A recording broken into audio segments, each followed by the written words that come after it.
Or corrupting police is a major cartel tactic, and not just in Mexico. There is mounting evidence that they're trying to infiltrate law enforcement here in New Mexico. Dean Staley is on special assignment. For whatever reason, they don't resist the temptation of easy money, and they cross over. They're already here. There's 3 cartels working in San Juan County right now. Mexican drug cartels are constantly recruiting new members to move their drugs into and across the U.S. It's really become a problem. San Juan County Sheriff Ken Christensen says law enforcement is not immune. Sheriff, you are legitimately concerned, though, about your officers being vulnerable to influence from the cartels. Absolutely. He's not alone. It's always something that we have to think about. Public Safety Director Darren White oversees 1,100 police officers in Albuquerque. Trying to do everything that they can to protect the movement of their drugs. And if that means trying to find somebody who's willing to go dirty, then absolutely. I mean, that's their business model. That's how they're successful. In January 2008, a cartel killing in Bernalillo County. The Sheriff's Department is still trying to find out who carried out the hit. The victim shot 28 times, his body burned. When that man made the decision to take on the cartel, he signed his death warrant.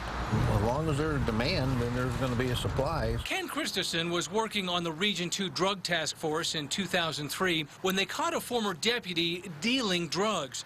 Then, in 2007, the FBI discovered traders inside the task force. State Police Officer Keith Salazar and former San Juan County Sheriff's Deputy Levi Countrymen were working for a drug cartel. To keep the cartel safe, they told them what the task force was doing on a daily basis. Every time an informant was developed, they passed that information on. Every time a search warrant was obtained, they passed that information on. So the cartels effectively knew what? Knew everything that the law enforcement was doing, every step of the way.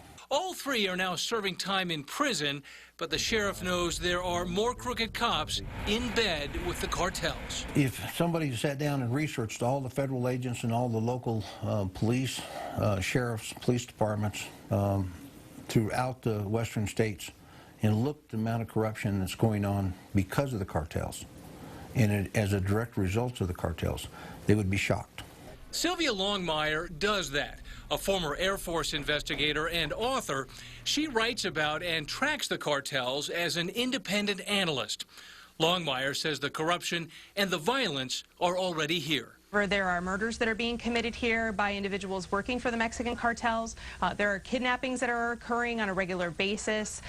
There are tortures, kidnappings and then torture of migrants that are being held in safe houses on the U.S. side of the border, and all this flies under the radar of U.S. law enforcement. So how much cartel-related crime is there in the U.S.? The truth is, we don't know. Much of that crime goes unreported because the cartels target Mexican nationals who are afraid to go to the police.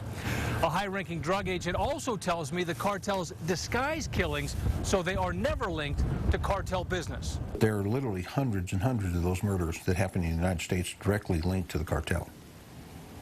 That don't get talked about. They don't get talked about. The drug agents and experts we talk to all agree the only thing holding back the tide of violence in the U.S. right now is an understanding that an all-out turf war here would be bad for business. If we lose this battle, we'll be in the same boat Mexico's in right now. Total corruption and chaos.